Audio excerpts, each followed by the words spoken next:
Hey folks in London, Stockholm, Oslo, Amsterdam, Dublin, and Pasadena, I'm coming to see you. For one of those places, I don't have to go very far, but for the other 5, it's a big trip and I don't get out there often, so come see me.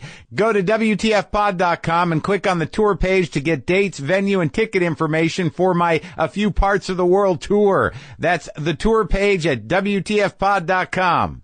All right? Pasadena, you hear me? You could probably hear me if I just yell out my window. All right, let's do the show. Lock the gate!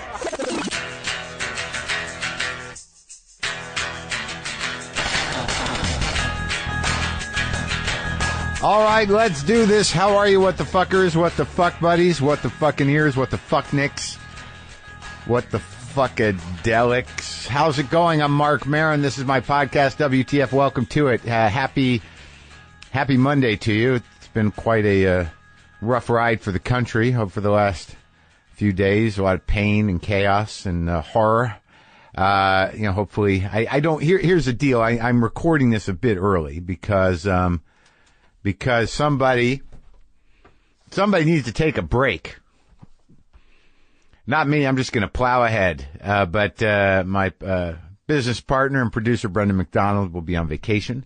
And we wanted to get these in the can. So if I'm taping this before the weekend, so if anything happens over the weekend, if there's, if Washington D.C. is consumed in flames, or if California falls off of the map, into the ocean, whatever happens, if I'm not talking about it, it's because it hadn't happened yet. And I can only hope that none of that happens. Today on the show, I talked to Heather Graham, and that was interesting. Who doesn't love Heather Graham? From Drugstore Cowboy, right? Don't put the hat on the bed, man. Don't put the hat on the bed. Boogie Nights, 6 Degrees of Separation. She was in The Hangover recently, TV shows. It was nice to talk to her. It was nice to see her. She has a new movie out that she wrote and directed. It's called Half Magic. She started it as well. It'll be in theaters and VOD and digital HD this Friday, February 23rd. I talked to her. And then in a few minutes, I'm going to have Sebastian Maniscalco come out here. What do you mean come out here? Like I'm on stage? I talked to Sebastian because he's got a book coming out, and I love Sebastian. He's a comic. I saw him the other night at the Comedy Store. Worked hard, got to get to where he is, and he's a unique stage being. That Sebastian, unique and funny. So I always like people come back, they stop by, they got something they want to talk about, something they want to plug, if they've been on the show before, if they're a friend of mine, have them on, right? Have them on, mix it up, and now it's good because, like I said, we're getting these in the can a little early. It's nice to have a nice full show. I'm not leaning on that. I'll read an email or two. I can give you some updates about things. How are the cats enjoying the new house? They're fine. That Buster Kitten is a crazy motherfucker. He figured out how to remove the toilet paper roll from the toilet paper rod and run around the house with it, basically papering the house and destroying it, shredding it. So he's learning new things. He might be part monkey because he's just always lacking as a thumb, but he seems to be able to figure shit out and move stuff around. He's an odd cat. I've never had a cat that likes to be roughed up like this cat. And I'm not being abusive. It's just that when you pull a wild cat out of the wild, and because they showed up on your deck, on your porch, you don't know how they're going to turn out or what they're going to be. I trapped the old cats. The old guys are okay, but they're still they're still skittish and they're weird. You can't hold them. Is that my fault? Maybe it is my fault because I didn't try to do it when they were younger because they were out of their fucking minds. But Buster was young enough and a little tame enough, so I was able to hold him, but he doesn't seem to like to be pet. He doesn't know how to approach people, or me specifically, for affection. And then when you do get him to take it, he likes to be scratched almost like a dog. Like, scratch him hard on the stomach, on the back, on the head, and then he purrs and he gets into it. It's almost like you have to, show such intense aggressive affection for him to just settle down and take it. And you know what that makes that cat? A lot like me. See, I never believed that shit. I thought you got these cats and they were genetically wired a certain way, and I know you have an influence on them, but all my cats have elements of me. The three represent me at different emotional places and physical reactions. Support for today's show comes from IRL, an original podcast from Mozilla, the not-for-profit behind the Firefox web browser. The internet is part of nearly every aspect of our lives. We spend up to 10 hours a day in front of our screens. We walk, talk, work, LOL, and even love on the internet. And now it's even playing a dramatic role in reshaping culture, from the 2016 election to the rise of new civil rights movements. But for some reason, we don't always treat what happens online like real life. Host Veronica Belmont explores this disconnect with real stories about life online. This season of IRL covers everything from fake news and phones you unlock with your face to bot-influenced elections, doggo memes, and the deep web. The issues changing the internet are the issues changing the world. Now more than ever, we need to be informed. So go check out IRL, because online life is real life. Subscribe wherever you get your podcasts. Just search for IRL. So Sebastian Maniscalco is here, and his new book, Stay Hungry, comes out on February 27th. You can pre-order it now. If you want to hear the full conversation I did with Sebastian back on episode 304, you can hear that on Stitcher Premium and on Howl. This is me and Sebastian.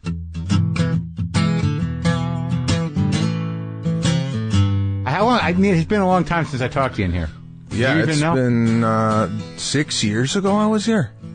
So, like, because that's what's wild about it, is that you didn't have nothing go. It was like, how'd I get on the show back? I liked you.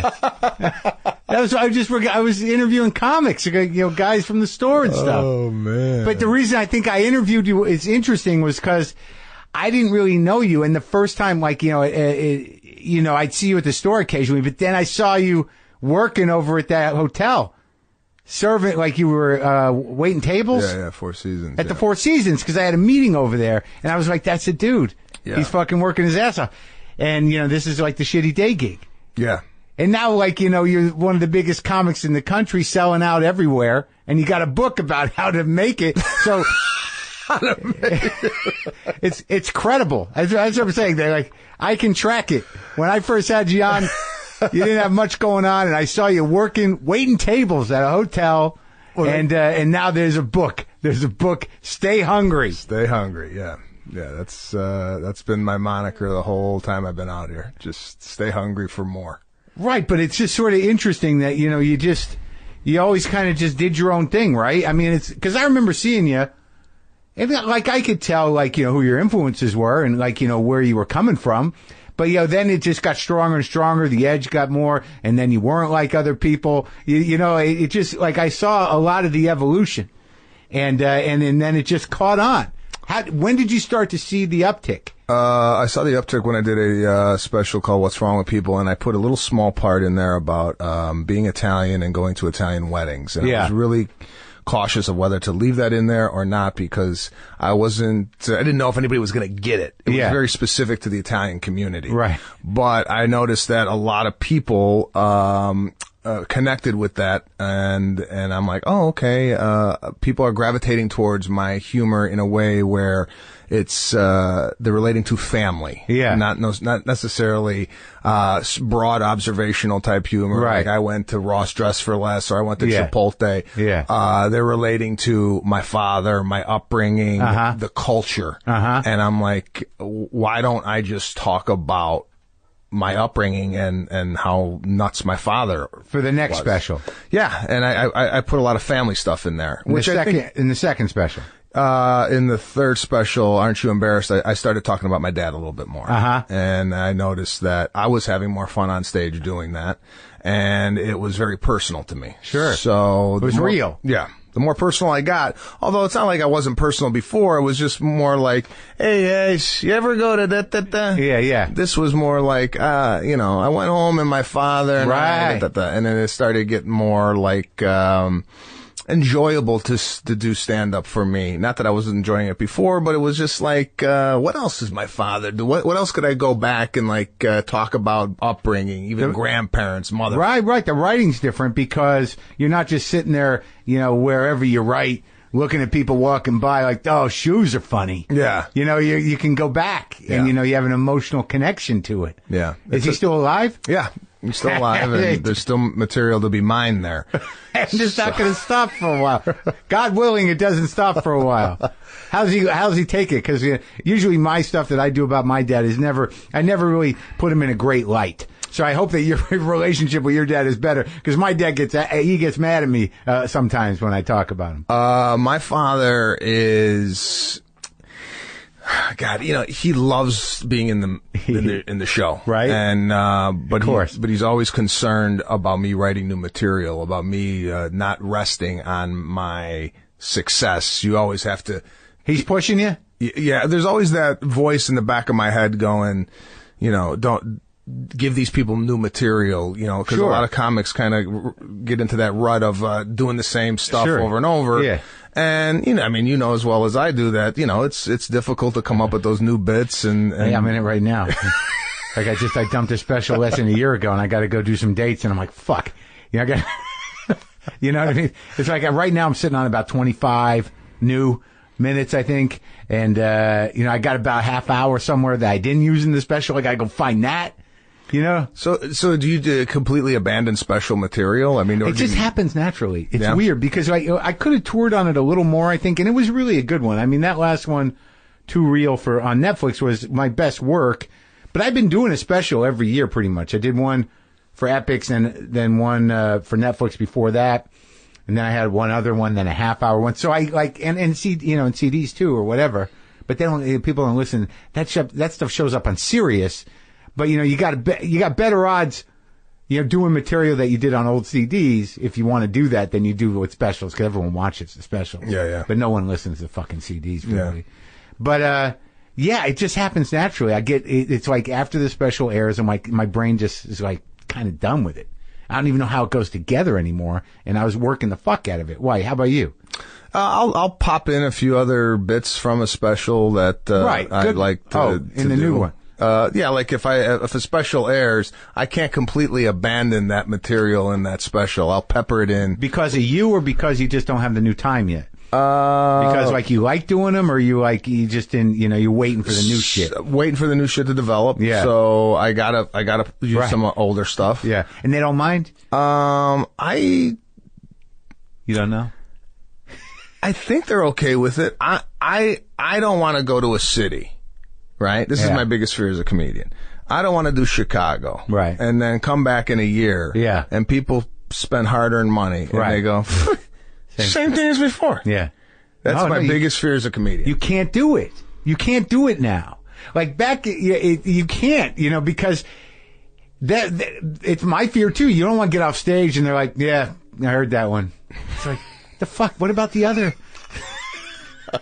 I mean, that's really what you're saying. So even if you're putting in a few bits, you're going to run into the possibility of one douchebag going like, boy, you couldn't write the whole new hour, huh? and if you're like me, if you're like, I think most comedians, that's all you're going to hear. That's all that's going to be in your head. Yeah. No matter how good the show went, no matter how many people said, I love seeing that bit, I saw it on TV, but I like seeing it in person. You're like, that motherfucker. Yeah, the one guy. Yeah, the one guy. It's the worst. No, but you can't, I think back in the day, it wasn't as, everyone didn't see everything so immediately. The guy who tours on the same hour for a decade, they can't exist anymore. Yeah. But they did for years, kinda. But people get tired of it. Well, you've been doing this longer than I have, right? So were you able to get away with that, say, when you first started, going to St. Louis and... Well, here's the thing with me is that no one knew who the fuck I was. So, anytime I thought people knew my shit, it got to a point where I'm like, what people am I talking about? You know what I mean? It's like I wasn't selling tickets. Mm-hmm. So if I'd go into a place and I didn't have I didn't build my career properly, I would, I never stayed on the road long enough because I'd alienate people and I'd go do a TV thing or whatever. But it wasn't until, a couple of years into this that I started to pull people. But I always thought that everyone knew my shit. and they just don't. But now they do because they can, Netflix is fucking everywhere. Yeah. It's like, it's going to be, you go to a show, like I'm going to go do 5 shows in Europe. It's going to be like, I would say that probably 75-80% of every room that I play to will have seen my last special. Why wouldn't they have? Yeah, but don't you think people are in the room that maybe never seen you before? Like they're bringing people. I know, but that one guy, Sebastian. Is that why we're doing this? For the one guy? To please the one guy. And it's us. And we can never quite do it. Oh, God. You make up these people in your head, right? Oh, yeah, all the time. All the time. I'm, like, even when I'm on stage going, man, like, I didn't get a good reaction on that. Has everybody heard that? Right. See, that's the only problem with doing the old bits. Is that. And that's what I'm up against too, because it's probably not the reason, but just by nature, you're already thinking that going in. Yeah. You know that this bit is, the bit was on TV. So there's part of you that's going like, all right, most of you probably seen this, but. But you're saying that's the undertone that you have. I think so. So you cannot commit to an old bit like it's the first time you're saying it because you're in your head thinking. Just a bit that's been on TV already. Can you? I have done it that way. Yeah. And I have done it the other way where I'm like, fuck it, I'm going to do it. Yeah. And the reaction is a lot better when I say, fuck it, I'm just going to go and do it rather than not edit myself. Well, yeah, so it's just a mental discipline. Yeah. This is what I've learned in comedy. I've been working now 19 years and it's been solid. Yeah. It's all I think about is stand up and go out and gig and this and that. But last year I wore myself down to the bone. And oh, yeah? I said this year, you know what? It's about balance. It's about enjoying life a little bit more. Sure. Rather than come home, unpack, get back out there, keep the grind going. Yeah. I want to live life a little bit more. And you got a kid now. And I got a kid now. And that kind of changes a lot of things. And you want to participate in the upbringing of the child rather than. Yeah, and it timed out for you. It seemed like the arc of your popularity enables you to not, make yourself so fucking crazy. Yeah. I mean, I'm at the point now where I could, let's take the summer off and we got 3 weddings to go to. I don't want my wife going to these weddings anymore like I passed away, like she's got to show up alone. So, I want to go with her to these things. Yeah. And as you do that too, you mine material out of those life experiences. Of course. So how long did it take you to write the book? 3 years. I started writing the book with a writer, who's helping me out, and then and a guy that you knew or they set you up with. A guy that I interviewed and liked. The publisher said we got a guy. Yeah, you go out and interview these writers, sure, and like then, a TV deal. Yeah. And then we didn't really get along creatively. No bad blood. It was just one of those things. It came to a wall, and then I had to go find another writer. So that's why it kind of took a while. And listen, man, when I first started writing this book, I didn't think I have a book. Sure. I say in the book that, I'm not a politician or I'm not a sports figure. I didn't get beaten as a kid and come through this, I didn't think I had a story to tell. Right. But I did. After 20 years of being in this and having these experiences happen to me, I formulated a nice little book kind of about the last 20 years of my life. And I'm proud of it. It's just everything from the jobs I had to take, doing, selling satellite dishes in the ghetto at, Crenshaw and Martin Luther King Boulevard. Was that before or after the 4 Seasons? That was during. So I worked for 4 Seasons, 1998 to 2005. And then I had to get a, job in between there because I hated waiting on people. I was getting sick of it. So I started working at a kiosk selling Dish Network satellite dishes in a mall, in an urban mall. Yeah. And I went into debt. But that was the choice? Like, there wasn't another job. You're a smart guy. I needed flexibility. Okay. I disallowed flexibility. Yeah. And when you hear that if you sell a satellite dish, right? Yeah. You get $100 per dish. I'm thinking, how hard is it to sell TV subscriptions? Basically, everybody needs cable or whatever. I'm thinking 5, 6 a day, 600 a day. 5 days a week. That's $3,000. That's $180,000 a year. I'm in. And I was in a struggle, man. No, I wasn't selling at all. What I used to do is, there was a TV in the kiosk. Yeah. So I used to record programs that might attract people to my kiosk. In the urban mall. In the urban mall. Yeah. So I recorded this Michael Jackson Motown special, and I played that on a loop. So I had about 85 people dancing, doing the moonwalk around my kiosk, but nobody buying the damn satellite dish. It was like a dance party in the middle of the mall. So I did that for 6 to 8 months, and I went into debt. $10,000 I owed, and I was on the phone with my father and mother at one point, and they detected that there was some problems. They hear right away, don't they? Right away. Yeah. Hi. Oh God. What is it? Money? And my dad jumped on the phone. He's like, "What's the problem?" I said, "Dad, I'm in 10 grand in debt," and he bailed me out. He paid my credit card bill. Yeah. And I paid him back every cent. I would call him and I would go, "How much do I owe you?" And you would just hear like papers, and he goes, "I got it right here. You owe me $7,800." He had it to the cent. How much? Why, was there a VIG on it? No VIG. No VIG. It was just a straight loan. Yeah. But I paid him back, and I'm glad that I paid him back because it taught me that, nothing in life you kind of escape out of. And also it's nice to be able to pay your parents back. Yeah. Because usually if you really wanted to, you could probably get off. Right? Yeah. But there's something about, just take it. I tried to get my mom floated me some money when I was going through a divorce. She wouldn't take it back. She said, "You're going to get it anyway." Oh, no. Well, no, your mom's a lot different than my dad's like, "You need to pay me back because you might not get it at the end. I need it." Right. I don't know if mine's going to hold up. Right. Yeah. And what other stories you got in there? Just stuff about shit gigs and all that kind of stuff? Yeah, what I had to do. There's a chapter about me working, doing these odd jobs. Even before I came out here, I was Captain Morgan. On TV? No. I used to go to bars dressed up as Captain Morgan. It always amazes me to hear these stories. There's a certain type of personality. I knew, you would never do this? I would never think to do it. No matter how bad it got. Yeah. I don't know if I'd think to do it. Big J Okerson, he was like a ghetto Elmo. He was he'd go out as Elmo, but it was not real Elmo. There are guys that there must have been some party that thought it was going to be a performance.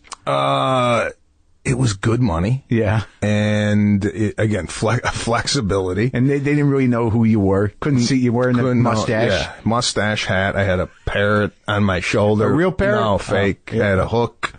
And I used to go into these bars, and these were kind of seedy bars, too. Where? Back in Chicago. This is before I came out here. I was doing these odd jobs. Yeah. Worked at Honey Baked Ham, glazing ham. Oh, yeah. Doing temp work. I graduated college at 24 with a Bachelor of Science degree in corporate communications, and I ended up working at United Airlines Employees Credit Union as a temporary employee because I didn't get a job out of college. Right.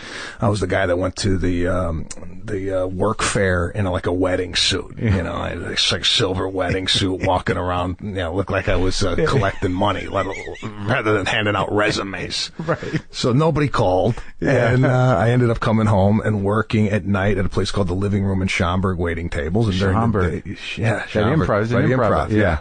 Right there. There was an unbelievable fine dining place. It was the place to be in Chicago in 1994, 95, 96. And I worked there up in the restaurant. And then during the day, I would work at the Employees Credit Union in the back in the data entry department. Of United Airlines Employees Credit. And you're like, I got to get an outfit. I got to be Captain Morgan. Yeah. I got to get out of here. I need a ship. I got to get out of here on a pirate ship. Hey, wow, man. Oh, yeah. So you didn't come out here till your mid-20s, late 20s? Well, I was 24. I was. You hit the wall with Captain Morgan, huh? After Captain Morgan, I said, I got to leave town. I got to leave town. Yeah. So 1998, I came out here, and I moved to the St. James Apartments on Hollywood and Fuller, right down the street from Runyon Canyon. Yeah. And I came out here with 10 grand in my pocket, and I decided that I was going to wait and get a really nice waiting table job. Yeah. I didn't want to work at Mel's Diner. I didn't want to work at any of those kind of, whatever. You come home with $53. I wanted to work. Dirty apron. Dirty apron. Yeah. Yeah. So it took me 6-7 weeks to get a job out here in LA, and I kind of ran out of money. I actually had some grand scheme that I was going to go to Las Vegas because I still had the United Airlines benefits. Yeah. So I would take a little jaunt to Las Vegas, see if I could gamble and make some money. Yeah. Playing blackjack, hoping. Were you good at it? Did you have an angle? No, there's no angle. It was just like, let's try to make some bread here. Some quick money in Vegas. Yeah. Oh, he's good. Great plan. Great plan. Captain Morgan, Vegas. You're seeing it's kind of how my mind works. Yeah. Satellite dishes. Gonna move these things. 600 a day. 600 a day at satellite dishes. Oh, all right, buddy. Man. Well, I'm happy for your success, Thank you. The book sounds fun. Book is Stay Hungry, comes out February 27th. Yeah. And it's also an audio book. I wanted to put my voice to the words it's the best. too. Sure, why not? Have you done that? Yeah. You can punch it up. Okay, I don't know what your experience was. It's long. I went in there and I left and I go, I can't read. I'm like, to read out loud 256 pages. And they're on you, too. It's like you forgot the, Could you go back and do, you didn't? Yeah. Yeah. That guy was, you said could instead of would. I was putting in words that weren't even on the page. Right. Riffing a little bit. Yeah. And it was one of the hardest things I've done. Yeah, because the problem with it is by the end, your tone is a little cranky. Like you start off funny, and then by the end of the book, you're like, I gotta get the fuck out of here. I've been here for 5 fucking hours. Sorry if it's not chipper anymore. I know, man. But you got through it? I got through it. And you're going to tour on the book? The book, we're in the middle of a tour right now. I'm going to take the summer off, and then we're going to start back up in the fall. Take summer off, do fun things with your family. 3 weddings to go to, 1 in Sicily. Really? Yeah, we're going to take a... Have you been there? Yeah, I went with my father, actually, 6 years ago. Is he Sicilian? Yeah, he was born in Cefalù. He came here when he was 15 years old, so... Real Italian? Oh, yeah. So ever since we went, he's back. He's been back every year since. So if you didn't pay the money back... We wouldn't have went. There've been problems. Yeah. All right, good, man. We'll have fun. Thank you.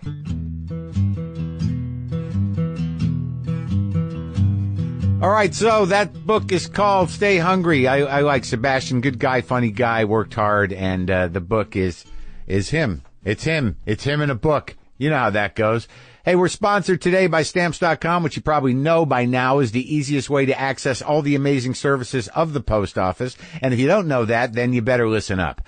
All you have to do is create your Stamps.com account in minutes online, and you'll be able to buy and print official U.S. postage for any letter, any package, any class of mail using your own computer and printer. There's no equipment to lease and no long-term commitment. Stamps.com will even help you decide the best class of mail based on your needs, and they'll send you a digital scale which automatically calculates exact postage. They'll do that for you. See how easy they make it for you? Click, print, mail, and you're done. I use Stamps.com from right here in the garage, and when I move to the new garage, I'll use it there. That's the beauty of Stamps.com. It's the post office that goes wherever you go. And right now, you too can enjoy the Stamps.com service with a special offer that includes a 4-week trial, plus postage and a digital scale. Go to Stamps.com, click on the microphone at the top of the homepage, and type in WTF. That's Stamps.com. Enter WTF.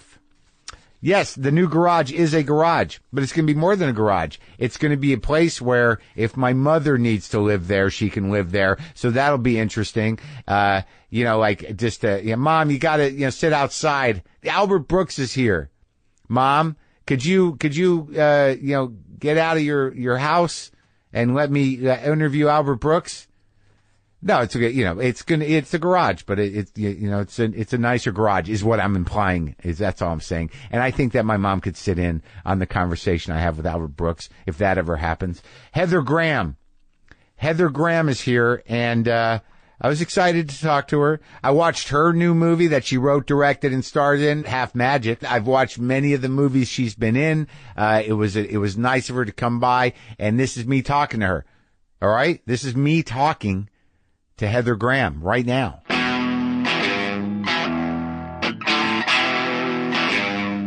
I don't think I've ever done a podcast before. You've done radio. I've done radio. You're right. I've gone to like serious radio and stuff. Yeah. But not like, and the real deal cool podcast. The real deal cool. You're like, I feel like this is like a cool. You haven't gone to somebody's house to do media? No, but I think that makes people probably more relaxed, right? Because you're not like in a. I think something happens. Yeah. You're surrounded by all this stuff. Yeah. And people I think do relax. It doesn't seem real. It doesn't seem like it does seem real though. I feel like that's it. It seems very real. Right. Okay. Yeah. But after a point, you're like, are we recording this? Is this? Yeah. Are you recording this? Yeah. Okay. Yeah, I am recording very natural. Well, you have an action figure. It's a piece of art. It's the only one that exists. Wow. Some guy made a Marc Maron action figure because he thought I needed one. Okay. Yeah, there's a lot of. You deserve one. Well, I appreciate that. Yeah. I actually saw you, I think. I did I see saw you. at the comedy, where were the comedy circus? I went to go see Crystalia and you were performing. It was great. I was there. Yeah. Oh, you saw me? Yes. Oh. Of course. But I didn't meet you. You're famous. I'm kind of famous. And I've also watched your show. You have? Every episode of Glow. Oh, that's fun, right? Yeah, it was really fun. Oh, good. Because I never know if people know me, if there's familiarity, because I know you. And then I listened to some of your podcasts. I listened to get ready? Richard Jenkins. Yeah, I was just, some of my best friends love it. They were actually like, you should try to get on his podcast because he has the best podcast. And then I started listening to it. Yeah. It was really, actually, I thought you'd be have more jokes, but you're just really interested in people, like asking them questions. Yeah, no, it's like the joke thing, like that wears thin after a while. You can't just. Cool. I learned so much about Richard Jenkins from your podcast about him. Like you really got into. I'm kind of like that with people too. Like I like asking people questions. Right. You seem like that kind of person. It's in the I sense, can interview you. You could if you really want to. But like I think sometimes asking people questions is a good way to keep them from going too far. Into asking you questions. Right. Yes, right. That's true. You just kind of keep waiting. But what about you? Seriously. If you're genuinely interested, I feel like you're genuinely interested. I am. I think I am too. Yeah, that's good. I could ask a lot of questions. Really? Do you is that generally what you do? Like when you, like when you work with directors, are you like the kind of person that's sort of like, what do you want? Well, usually I kind of get into like psychologically analyzing the character and like, why do you think the character's doing this? And what do you think the motivation? So I get into the questions about the psychology of the characters. Yeah. Not as much like. With directors? But I can ask people, like, if I just met you, I'd probably just ask you a lot of questions. All right, go ahead. Okay, what made you become a comedian? Oh, well, I think, like, when I was a kid, I always wanted to, like, I always liked comedians. They always seemed to make sense of the world somehow. Like, because a good comic, like, it kind of disarms a lot of your fears. Right. Right, and makes sense of things that seem complicated. Yes. So when I was a little kid watching comics, like, I'd be like, oh, that guy knows what's happening. He's got a handle on it. Yeah. Yeah, it was more about having a handle on reality. Yeah. Like they weren't just like, falling all the time. It's kind of spiritual too, because if you can have a sense of humor about life, then you sort of like, you're not in like total despair, right? Despair, hopelessness, dread. Yes. Yeah, I guess is that, fear. I guess that's what spirituality is supposed to do. Give you a little hope. Yeah, I think it feels just like you can detach and look at it with like, oh my God, this is all kind of funny, not like this is horrific. Right. Yeah. It doesn't always hold. I mean, you could do it. It doesn't always hold. That's true. You could do it for a while, but then one day you'd be like, oh God, it's not working. The new movie, your movie, it has a spiritual bent. Yes. Well, I wanted to, kind of like what we're talking about. I took some things that really depressed me and I'm like, how can I find humor in this? And it's all kind of slightly based on true stories. Is it? Yeah, because I didn't know that the candle thing was real. My girlfriend said that, there are people that the candle thing is real. Yes. Well, it started, there's a store in New York called the Enchantments. Have you ever been to Enchantments? I feel like I may. How long's it been there? It's more girly. Like, I'm sure probably lots of guys aren't going there, but you can buy candles and you can wish for love or you wish for, great job or money. Right. Yeah. So I had some girlfriends. For candles. Yeah. We would get together. It wasn't only candles. We would just talk about what do we want. And so it was these women and also Moby. Moby was in it too. Yeah. And so then he gave me that guy's nothing but trouble, that Moby. I know. He's amazing. He's so generous. He gave us a lot of music for the movie. So you're full on. You're in this shit. Well, I do a lot of yoga. I meditate. I do transcendental meditation. You do TM. Well, like, you know how you look to comedy to heal your pain? I look to, like, new age things. Well, it's also my job. So yeah. And it's the way I think about things. Yeah. You know, it is my craft, my chosen craft. But I wonder if I really look at it to heal my pain. Oh, really? I tend to look more towards food. Okay. I mean, food works. I definitely have done that in the past. But it's not good. Yeah. It's not spiritual. You know, like I tend to avoid the spiritual by, you know, engaging in, you know, things outside of me to try to make myself feel better. You're making people laugh and you're being honest. Well, that's good. No, I'm glad people get a lot out of it. Cool. Yeah. But in terms of personal, spiritual, psychic health, you don't have good psychic health. That's what you're saying. Not great. Not you need some more sound baths, maybe. I know. I need to go to a sound bath at Moby's. Do you meditate? I don't. Okay. Well, but people have been telling me to. Tell me about TM though. So you bought your mantra and everything? Well, yeah, that is kind of weird about TM. They do make you pay for the class. But I mean, I learned it like when I worked with David Lynch on Twin Peaks, on the original. How did you meet David Lynch originally? You know, I auditioned for a commercial he was doing for like Calvin Klein Obsession perfume. Really? Yeah. And I did commercials? I guess he did. I mean, I guess he was making money, sure. You know? And then I guess Benicio del Toro was in my commercial before he ever started doing like acting a lot. At all? Yeah. So I met David Lynch and then he put me in Twin Peaks in the, you know, right, the original one. Mm-hmm. That's actually how I became friends with Moby. That far back? No, because he was a fan. So when I ran into him, he's like, I love Twin Peaks. And so then he introduced himself. Right. And that was pretty recently?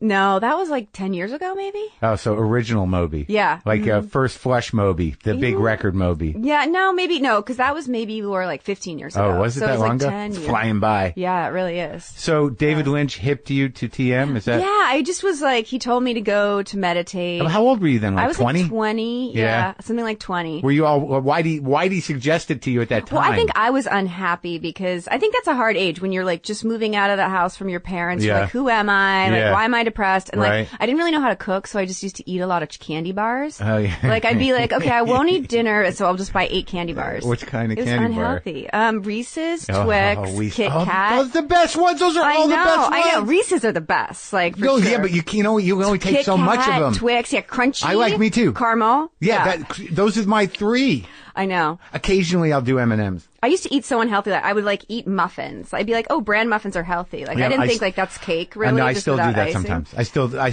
would eat pasta. I would eat muffins, pasta, and candy bars. But those 3 those are the best ones in my book. Twix, Kit Kats, and the Reese's. Yes, but meditating helped me not eat so badly. And then there was a frozen yogurt place that was your pre-spirituality. Yeah, I would just be like, how can I gorge on sugar, get a high, and then I get a low, and then I'm just like thinking about tomorrow. What can I buy tomorrow? Yeah, How do I stock up? No ice cream? Not an ice cream? No, I did used to eat pints of Reese's peanut butter cup or cookie dough or cookie dough. Cookie dough or Reese's peanut butter cup. For the peanut butter cup is the best. The Ben & Jerry's peanut butter cup. But it's disgusting. You can really only do that when you're like 18, 19, 20. I did it into my 40s. Did you? Yeah, I did pints. I was still doing pints. So how do you stay I'm done with it now. Okay, I don't do it now. Okay, I'm barely hanging on now. It makes you feel terrible. I had a biscuit yesterday and I want to kill myself. I know. Well, it's good though, right? And a piece of olive oil cake. Oof. That sounds good. That sounds like kind of gourmet though. Not it was as a little bad. bit. It was a little bit. It was fancy. Yeah. So David Lynch sees this kid gorging, basically bulimic.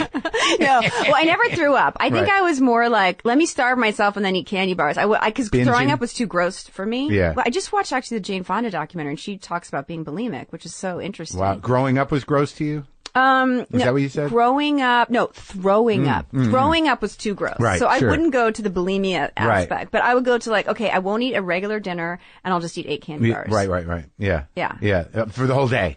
You just wait the whole day. Maybe I eat like a bran muffin. Bran muffin in the morning, 8 candy bars at night. Or like I go to get frozen yogurt. I get frozen yogurt for like lunch and frozen yogurt for dinner. Sure. That's ice cream. terrible. But it's not ice cream, right? In your mind? Not ice cream. Remember Bran, there was a Bran whole is healthy. craze that was like everything had to be non-fat, but it was full of sugar. Like Tasty Delight? And you just be like, oh, it's non-fat. I can eat as much as I want. And then you'd be like, why do I feel so crazy right now? Because I just ate like so much sugar. And you get all bloated. Yeah. Yeah. All right. So Lynch goes, we got to level you off.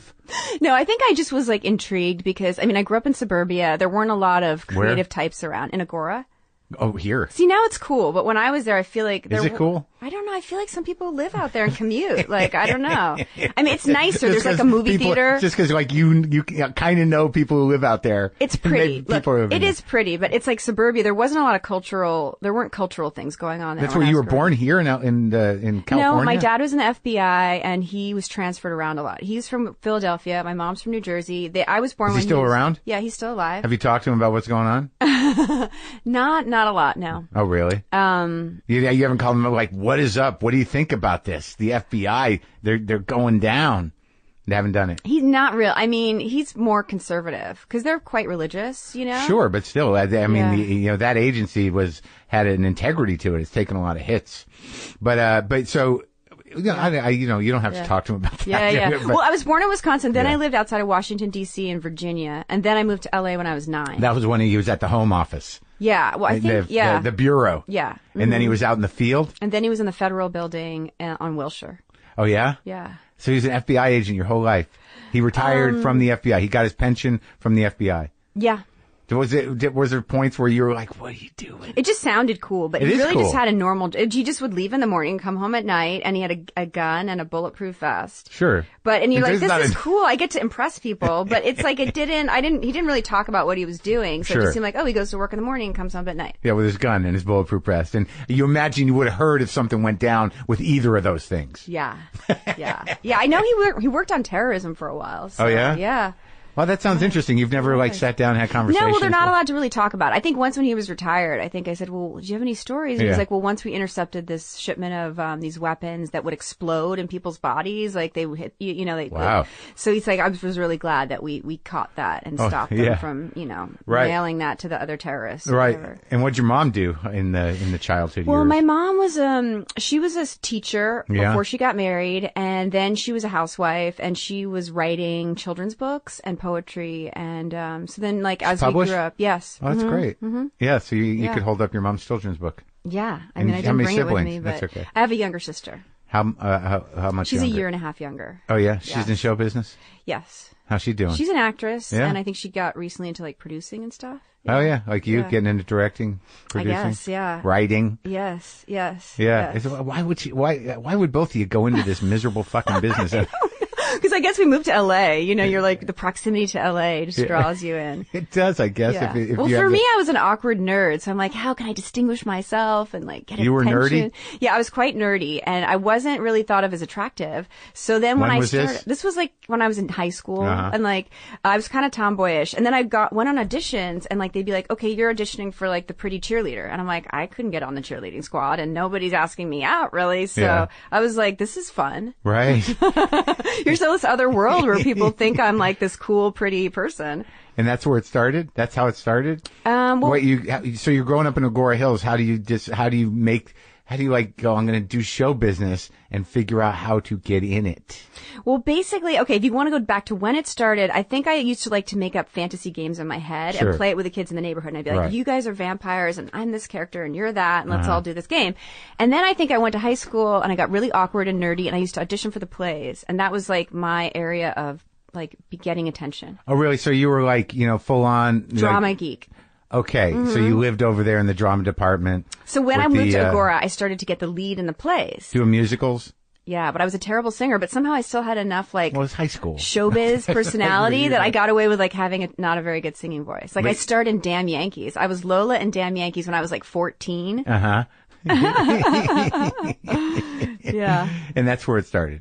I mean, that was a highlight of my childhood. But you were one of those kids who was withdrawn or nerdy or not completely socially awkward, and you came to life in the drama department. I was smart. I was in these advanced placement classes. So if you're in that, then you kind of just travel around with that group of advanced placement. You're in advanced math, you're in advanced English, so then do you remember those people in your group? Yeah, I do. Yeah. Just just very smart kids who there seems to be you're looked at differently by the rest of the school. Yeah, you know what I mean, you're right? not as cool as a jock or a cheerleader or the pop, It doesn't end well for them. Yeah. I mean, then it's then you're the nerds are really the cool Have you gone to reunions? No, I haven't. But I have one friend still from high school. She's actually coming to our premiere. Oh, yeah? We're really good friends, yeah. Oh, that's nice. Yeah. So, okay, but still, how do you cross the bridge? What you do? You go to college? I did. I went to UCLA for a few years. But I actually started working when I was in high school. I was in License to Drive with Corey Haim and Corey Feldman. Poor, yeah. I know. It's Haim's like all these stories gone. that have come out. Well, Haim is so dead, disturbing. right? Yes. He kind of went Christian and drugs. Is that what happened? I know that he was, I mean, I guess at the time I was working with them, they were doing drugs, but I was like very naive and I didn't really, but they've talked about it and they were doing drugs and Corey Haim died. Yeah. But much later. I mean, much later. And then, Corey Feldman has come out with, talking the pedophile ring. Yeah, I know. It's so disturbing. Like I was working with him during that time and I had no idea that was happening. It's so disturbing. You think you would have known, but I guess that's what a lot of people are saying about a lot of things. Yeah. How could, I mean, they just seem like cooler. Like, I'm from the suburban high school and they've been in like Stand By Me and Lucas. And I'm like, they seem like so sophisticated. And I guess maybe I kind of knew they were doing drugs and like Corey Haim was dating like Lala Zappa. And I just felt like I was like this. Lala Zappa. Yeah. I feel like I was like this awkward, like normal person looking at these stars. So I didn't think like, oh, something terrible's going on for them. I just thought, oh, I'm with these amazing stars. Right. You know? And you were afforded the distance because you weren't in, right? I wasn't in the circle. I was like, I am a normal person acting with movie stars. And I didn't think like, oh, wow, there are these people that are leading these, I think they were both emancipated from their parents. And I knew that there's What does that mean? That means that like you don't need a guardian on set. Oh. And it also means that I think, your parents, I don't know if it's that they're incapable or that just that you don't want to have a guardian. I don't know. So they sign a thing. You are emancipated. Freed. Yeah. You're freed. Yeah. You don't have to go to the school. That's interesting though, because like I get that feeling when I'm on Glow. I'm like looking at Alison Brie during scenes going like, oh, I'm working with a real actress. She's probably like being impressed by you. Oh, right? That's true. Like, we do all right together. We got a good thing on it's screen. Fun. It's great to see a show with so many women. Like no kidding, awesome. A lot of them. Well, I've never been around that many women in my life. You're like the only guy on that show. I'm the cranky, sexist you at the center. You must love it, right? You get all these women. You're like, I get to be the only man with all these women. Well, I try to just be one of the girls. Yeah. Yeah.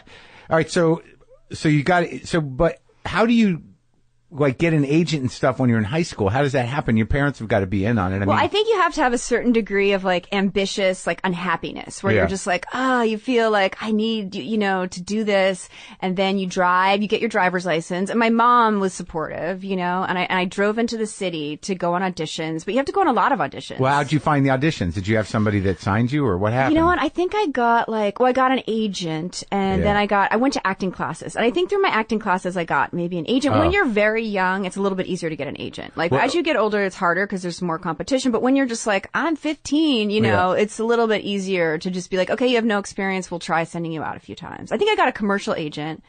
And then I went to acting classes and, you ask everyone you ask your acting teacher, can you introduce me to your agent and blah, blah, blah. And I think I got my first agent because my acting teacher, I could tell she didn't really want to help me, but I was like, well, I found this other agency. She's like, oh, they're not good. I'll introduce you to mine. Yeah. So she helped me get the agent that helped me get the auditions that helped me get that movie with Corey Haim and Corey Feldman. And what kind of classes were they? How many teachers have you worked with in your life? I went to a lot. This was just I guess I was 16 or 17. I used to drive into the city and take one night classes in Hollywood. And I was just so excited because I felt like I was from suburbia and here were these arty people. And I always felt like a bit of a weirdo oddball. So I'm like, oh, these people, I feel like I can relate to them more, Yeah. So, but do you remember, cause I always wonder, were there teachers that made a big impact or that, do you know where you learned most of what you know about acting? Well, I tried a lot of different teachers. The person I went to the most, his name's Harry Master George. And I remember I was really impressed because when I started going to his class, Ray Liotta was in it. And I think Melanie Griffin. And you were what, 17? I was maybe I was 20 or something. Cause I think that was a different class I went to when I was 17. Right. But so I started going to I went to his class for a long time and he was just really supportive because some acting teachers can be a little mean. They just want to break you down. Make you cry. Yeah. I mean, I went to different, I went to Meisner classes. I tried a lot, but then I started going to Harry. He just does scene study. Yeah? Yeah. And he just so you do the scene and then he just tells you what you did or how you feel. His whole theory is just basically use your imagination and just pretend you're this person and just sit in your home for 8 hours a day, picturing your life and picturing every moment and think of every thought that's coming into your head and don't practice the lines out loud and don't do it in front of a mirror, but just become this person by your imagination. Oh, so that's the trick. and basically sit there just like your entire day. Like, so instead of going to work, you just sit in your house, just being picturing that person. Yeah, yeah. And it worked for you. I mean, I did get jobs. I mean, that's the main thing. Sometimes I'll try to make things similar to my life. Like, you'll be like, okay, well, this character's feeling this feeling, and I felt this feeling in this moment. But that's not really what he teaches. But occasionally, I will do that. Anyway. So theoretically, if you can imagine it thoroughly enough, you don't need to do that. That's his belief. Yeah. Yeah. But other people are sort of like, I need to cry. I got to think about my dog. You need an in. Like, right. yeah, you're like, okay, well, this thing reminds me of this situation, so I'll kind of like substitute it and then try to. But his theory is like it should be purely just thinking of the story, and if you were really this person in this story. But the weird thing is that like I've learned, because I'm fairly new to acting, in a professional way, is that that's only going to enrich. A lot of times, that's going to make the experience for you more deep and interesting. But for someone watching it, however you cry, generally doesn't matter. No, I know. Right? Everyone has like a different way. So every teacher just has their different way. But that was his way. And so you did License to Drive. Yeah. And then you did, but then, so pretty. Then I did Drugstore Cowboy. That was like pretty the cool soon after, arty movie. right? Yeah, that's when I really met like Gus Van Sant and like. What was the casting for that like? I mean, well, it was like Matt Dillon, James LeGros. No, Kelly yeah, but how'd you Lynch. get it? Oh, how did I get it? Yeah. I just auditioned. I went and auditioned for it. I think I had to cry on it. And I remember just the whole day, like just putting myself in this crazy mood and going in. That was the hat on the bed thing. Yeah. You put the hat on the bed, didn't you? I know. I died in it, and I got put in a body bag. You turned blue. Yeah. You OD'd, right? Yeah. And that was before Gus Van Sant ever had done. That was like his first big movie. He did this smaller movie. It's a great movie. It's a great movie. Yeah. So I suddenly was like, oh my God, like this is all these cool arty people and Matt Dillon. Did you meet William Burroughs? Yes. How was that? He was cool. I mean, I was like 18, so I'm not like, you didn't know who he was. I hadn't really. I think I started reading his books because I was working with him, but I hadn't like known who he was. At 18 to I mean, I had like books. no drug taking, history at that point. Did he seem like just this weird old grandpa? I mean, no, they just seem like these weird. I remember like James LeGros saying like, you should read Charles Bukowski and John Fonte, and I'm like, oh, there's all these interesting people I can read, and they're like, listen to Tom Waits, and I'm like, wow, no one at my high school was ever into all this cool. I'm like, I felt so cool. I'm like listening to Tom Waits and like reading John Fonte and Charles Bukowski. I'm like, I've really made it into the cool circle of like arty people. It's very LA though, those three things. That's sort of wild. You've got William Burroughs there, who's the grandfather of all that shit. But like, those guys, those three are LA people. You could have seen any of them. Mm-hmm. So all right, so now you're moving, right? You're Drugstore Cowboy. Things are happening. Yeah, things are happening. I started to feel like, oh my God, maybe I'm going to like break out, and I like met all these interesting people. But it's hard being an actor. Like, I kept working, but it wasn't like then I suddenly like got every job I ever wanted. We did some like movies that like I don't remember that were probably movies that weren't as big as they could be. Yeah. But like you did work with Lawrence Kasdan. Yeah. And I got to work with Jessica Lange. And I did some cool things. Like and I supported myself as an actor, which I'm like so grateful for. Well, this I Love You to Death, I kind of remember that movie. What was it? I had a small part. It was basically about how Kevin Kline was cheating on his wife, who was played by Tracy Ullman. Right. And basically I was like one of the girls he was cheating on with. Did you meet River Phoenix and everybody? Yes. I can't believe he died. It's so many people have died. It's so sad. Yeah, right? He was so nice. Yeah. But getting back to David Lynch, he's got you meditating. He sucked you into TM. And you do the TV show. Yeah. And then you do the movie, and you're like 20, 21? I guess so. 21? Yeah, maybe. Yeah. Mm-hmm. But then you do, like, before, how far away is, then Swingers. The I remember biggest you in things. Swingers, Then it was like years later that I was in Swingers, and then I was in Boogie Nights. And but you did that Two Girls and a Guy. I did that. That was actually after Boogie Nights. It came out. Yeah, I worked with a lot of sexual harassers. Well, no, I know. Well, that's right. Toback was. I managed to hit a lot of those people on that list. Toback directed Two Girls and a Guy, which was actually he did not sexually harass me, even though I could see that he, I'm sure, did sexually harass a lot of people. But he was one of those guys. He was like not just a harasser. No, he was just predator. like a gambler. He was a predator. No, he would our whole shoot, maybe we only had like 2 weeks. We shot that whole movie in like 2 weeks or 2.5 weeks. He would go away at lunch and he would come back late. Like no one would ever do that in a movie that only had 2.5 weeks. Yeah. And we'd be like, where is he? And they'd be like, I think he's gambling, or I don't know, or maybe he was trying to have sex with someone. Yeah. But like, he would be like an hour late. We're sitting there with like Robert Downey Jr. We're like, where did the director go? How was Downey at that point? He had just come out of his like drug phase, so he was getting drug tested every day. He had somebody with him. Had he done jail? No, he wasn't his... jail yet. That came later, I think. I'm not sure. All I know is that he was like on a drug watch. Oh yeah. Mm-hmm. Okay. Yeah. So that was odd. Mm-hmm. That was show business. Yeah. So like outside of Toback, like before that, you worked with Gus a few times. You worked with some women directors, but who were the other predators? Oh, there's so many on that. Well, Israel Horovitz, gross. You worked with him? No, but I dated his son when I was 18. Oh, I dated his son around the time of Drugstore Cowboy. Was his name Mike? Adam Horowitz. Adam from the Beastie Boys, yes. And he basically, after I dated Adam and we broke up, I auditioned for one of his plays.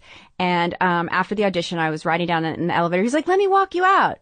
And so he gets in the elevator and then he just pushes me against the elevator, sticks his tongue down my throat. I feel like he might have said something about like, what are we going to do about us? And I was just like, what are you talking about? And then I just got out of the elevator and I just never talked to him again. And then I heard him saying later, like, Heather's so ungrateful. I don't know. Oh, really? Yeah, I don't know. Because I think he helped me when I was with Adam. Like, he recommended me to this acting class in New York that I went to. With like. So was this before, like, Boogie Nights and everything? This is way before. It was like after Drugstore Cowboy. Yeah. But then a lot of women recently came out about that. A lot. And then about Horowitz. The thing that was really disturbing was that, like, a lot of women came out in the 90s. Yeah. And they weren't taken seriously. And they were like, oh, these women are high strung or, you know, and they didn't do anything about it. And so 20 years later, more women came out, or some of the same women came out again, plus more women, and they finally took it seriously. Yeah, and they had a whole thing on NPR I was listening to about why are people taking this seriously now when they didn't before. Because the jig is up. The jig's up. It's so good. As a woman, we're just like reading this news. We're like, yes, this is water in a desert. Like, it's so fun to read these stories. And you also had a Weinstein encounter. Yes, that you think I did. Do you look back at it thinking that it was career shifting for you? I mean, what happened exactly? Well, I don't know. Yeah. Like, I mean, he's just one person. I don't know any stories like that. One very powerful person. One very powerful. I mean, basically, I went into his office and he was like, had these scripts on a table and he was like, I want to work with you. You're pretty and you're funny and that's a rare combination. So choose one of these scripts, any script, and we'll just do it together. And I was like, holy shit, you know? And then he was like, you know, my wife and I have an arrangement. When I'm out of town, I can just have sex with whoever I want. And then he hugs me, right? Yeah. And reading all these stories afterwards, like recently, I'm like, I'm so glad I got out of that office quickly. Right. Like, and I was like, great. I just pretended like I don't know how to deal with this. And so I just left. And then I thought, is there any way to turn this back into like a working situation? Do you know what I mean? Because I kind of knew what he was inferring, but I thought, well, I went to his office. Is there? So I asked some people and they said, just don't be alone with him. So I found this other friend. So this was when in your career, like what This was year? like 2000 and like, I'm just going to say approximately 2003. So I had already been like... And people already knew. I was in my 30s. Like, I wasn't like 19. You've been around, you know? Yeah. And, you know, I think he does obviously do this to a lot of young women, but I think he's doing this to a lot of women in general. Right. It's not... And people knew enough the women knew enough to tell you don't be alone with him. Someone said, and you know, I'd actually heard the Rose McGowan story, but I never heard that he raped her. I only heard that he attacked her and that from the story that I heard, he attacked her, she hit him and ran out. Yeah. But I didn't know that he had actually raped anyone. That was what was going around then. That was what was going around then. So I just thought, so then what happened was I thought, okay, in the story you heard back then, she got away. The story I had heard stories that like he invites women to his hotel room. He has his robe half open and he says like, oh, come in. And then it's awkward. And that I heard that with Rose McGowan, it was just a bigger story that I basically just heard he attacked her and she ran out. Right. I didn't hear that, he actually, had raped her. Because there's this, it's almost like you said about like, I'm not trying to trivialize anything, but with Corey Haim and Corey Feldman is that, these stories were around, but then now there's sort of people saying that everyone's complicit because no one was doing anything. But the story you hear is not always what happened. I guess it was the story wasn't the full story, right? Because yeah. I think most people didn't know that he was actually raping people. Right. I think people thought that he was a horrible sexual harasser. But as a woman, and they had this on the NPR special I was listening to, you look at other people who come forward with stories of sexual harassment and see how they're treated before you decide if you're going to come forward, right? Uh-huh. So, like, you look at Anita Hill, like, what happened to her? Right. Like she was like, they tried to humiliate her. They tried to make her seem crazy. Like, can you name a story of a woman who came forward with a sexual harassment story where she was treated respectfully and fairly? Right. Before that time. Before now. Can you? I can't really. I know. So it's like, as a woman, when this happens to you, you're like, I could, he didn't attack me physically. Like, he just basically insinuated I need to have sex with him for a job. Like, can I get him put in jail for this? But there's also at that time, sadly, the thing is like, well, that's show business. You know, people would just say, that's Harvey. Oh, that's Harvey. Don't go to his office then. But like Don't the casting couch idea has been around since the beginning of movies, right? So it was instilled that deeply. And the more detailed and grotesque it got as time went on, but it still always goes back to, you know, women are meat in this business. Well, sometimes, you get a bit defeatist as a woman. You're like, well, what am I going to do about this? Right. Like, can I fight the whole system? You got to make rules for yourself that you shouldn't have to make. And then you're like, well, will I get hired more if I seem like, I'm like this bitchy woman that's complaining? Like, I don't know. But did you ever once think that, like, I got to do this to get in? It seemed like you were already going. I didn't, because from my point of view, this is how my mind works. I think any guy that is doing that's probably not going to fulfill. I mean, like, if Harvey Weinstein's saying, have sex with me and I'll give you a job, what if he doesn't? Then I had sex with him and he didn't give me. You know what I mean? I'm just like, I don't believe him. Yeah. So I don't know. Maybe he did give people jobs that he had sex with, but I'm just like, I'm not the kind of person that can do that, because I guess I just don't want it that badly. I just couldn't bring myself to having sex with him. Well, good. There's no shame in that. I wasn't attracted to him. Like, he was... Well, it's just odd. It's funny to me. Honestly, there's something scary about him. So I'm not surprised that he was violent, because you know how some people can like hit on you and it's just kind of funny and it makes you feel flattered. You're like, whatever, it's not a big deal. But he had a thing where it just felt like when you were around him, do you know where you feel like people just like rape your self-esteem? Yeah, there's a menace. Or they pull the rug out from under you. Yeah. They want to, it's like they're on a power trip and they'd like to make you feel bad about yourself in order that they feel better. That's just how it felt around him, even without being like physically He just exudes a sort of boundaryless, he's a taker. I think abuser. he reels you in with charisma, like, he's making all these cool movies and he's this sensitive guy and he's making very sensitive movies. But then when you really talk to him, he's basically like, I'm in power, you're not. And I want you to feel this fact that you're totally like lesser than me. Yeah, I have control of your life. Have you ever been around him and felt that? No, I've never been around him. Okay. But I mean, I certainly, I know those kind of people. It's they get off on like, it's just sadistic, basically. Well, it's sadistic, but it's also like he believes that, he's entitled. Right. It's like he had white power. male privilege. I don't know. Maybe, I don't know if he. But he had real power in this industry. So much power. Yeah. Yeah. And it's, it's just old as human beings, abuse of power and getting off on having power. I know. It's so good to see them go down, too. You're like, finally, there's some sense of justice in the world. And like, it's good to see that some men think that's bad, too, because it's like, it makes me feel better as a woman that some guys are like, that sucks, Yeah, I mean, women should be able to, move through the world without being confronted by dicks all the time. They should be able to go to work and not have to, deal with dicks all day. Yeah, that's for sure. It's a reckoning. Yeah, it's a reckoning. Cultural reckoning. And you, in your movie, your character. Like, ironically, like I started working this 6 or 7 years ago, and now we just happened to be coming out right after all this stuff happened. You made it before. I made it before. Obviously, stuff is happening, right? But I just was like, okay, my protest is not going to be to go to the police and say I was sexually harassed or go to the press at that time. It's like, I'm going to write a movie and hopefully deal with this horrible sexism with comedy and sexual harassment. Yeah. Mm-hmm. Yeah, but like, it's funny because it's not as like it could have even been more pointed had you made it like today. I know, that's the thing. I just thought, I don't know, will this be palatable? Because I really thought I want to make a female empowerment movie. Like, I hope it empowers men too, but I specifically thought like I want to empower women, but I don't want to be this like angry feminist where people are like, ugh, I don't want to listen to this. Because in the past, when people came forward with sexual harassment stories, people would just be like, ugh. So at the time you made it, you were tempering yourself. I was tempering myself and making it just a little more like, well, let's go for the comedy here and not make it as dark. Because also I just thought it's so depressing. And I just didn't want to depress myself too much about because it's interesting because, the way you guys talk to each other in the movie about, where you're at with. Also, I cast Crystalia as the harasser, so it's not like this gross Harvey Weinstein person. It's like kind of this cute, charismatic clown guy. Yeah. But he's like charming and he's not like, No, I think you did a good job. I thought he was funny and I thought everyone was funny. I thought, what's her name from The Office? Angela. She's great. She's hilarious. She acted the shit out of some of those scenes, man. She blew my head off. I mean, she definitely, like the scene where she phone calls her ex-husband and hilarious. He comes over. Like, she mixed comedy and drama in that scene in a way that kind of blew my mind. Also, Thomas Lennon's pretty amazing. He's funny. He's great. But Angela is she's pretty awesome. Well, I was surprised. Like, she went pretty deep in, like, fairly, those scenes with the new guy. Yeah. The ponytail guy. Yeah. Like, Jason they were really going going for it. They really were. And, Angela hasn't really played those kind of roles a lot before. It was so pretty she amazing. was nervous. She's like, oh my God, I've never done like a sex scene. I think she was in the back room drinking tequila. Oh, really? She was nervous because, she's very conservative and she's very she's not but she was, I don't know, she really did a great job. Yeah, she definitely went for it. She went for it. And it was funny though, because all the characters had these, self-esteem issues. I know. And that was sort of the dialogue, which is now it seems like the dialogue is fuck you, we're powerful. Yeah. But I think that the honesty of those, all of you having these, fun. Usually fuck you is covering a self-esteem issue. No, absolutely.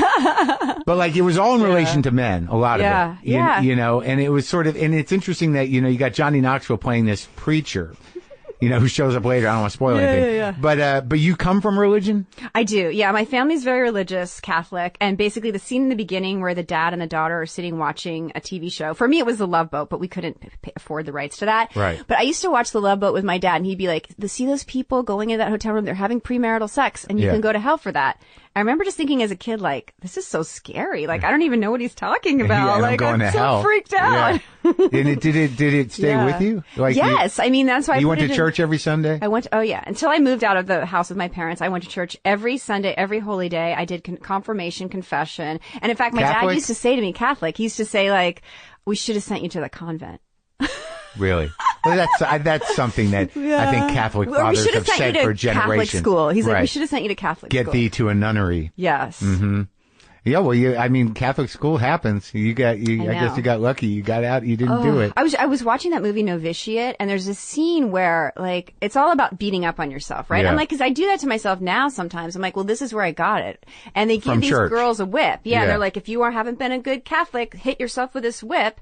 And I thought, I feel like that I was kind of brought up to be like that. It's like, if you've been bad, beat yourself up a lot mentally. And try to be better. Yeah, mentally. Yeah, I didn't use an actual whip, but mentally. So that really, so you really were, you were in it mentally. Hell existed. Well, I feel like heaven was possible. Why does religion bring us up to have fear and shame around our sexuality? When ultimately, if God created us, isn't our sexuality part of that? And shouldn't we embrace that as a beautiful part of ourselves? So it seems like a opposite doesn't make sense. Well, yeah, and you cover that in the movie. Yeah. Well, no, I thought that was my personal journey. So I just put it in a movie because I thought, I don't see anyone telling this specific story. And I felt to me, I went through it in my life and I thought, when I was younger, I felt all right, and I think this is common with women, though I'm sure not all women, but I felt I liked sex, but I didn't love it. I'm just let me just do what I think the guy wants, but I didn't really fully know what I liked because I was just I don't really get it and I'll just try to please the guy. Yeah. So then I think I reached a point where I was with someone and I'm like, oh my God, I finally get why people like sex. Right. Do you know what I mean? And then I thought what you said, this must be love. I have to be with him for the rest of my life because now I've realized that my sexuality is spiritual and beautiful. And so I'm in love and it's this guy that's making me feel this way instead of just being I just had this epiphany. Yeah. Well, yeah. Or also that's what it's supposed to be like. And I think women, as we get older, can enjoy sex more. I mean, I'm saying, it's not all women, but I know for myself and a lot of other people I know, you kind of get more into your body, and learn how to enjoy it more. Well, yeah. Well, I think there's a part of that movie where somehow or another you managed to do a fairly extensive masturbating scene. That was, as a viewer, just completely. I felt like I was interrupting. I felt like I was maybe I should let her be alone. It was so non-sexual to the viewer.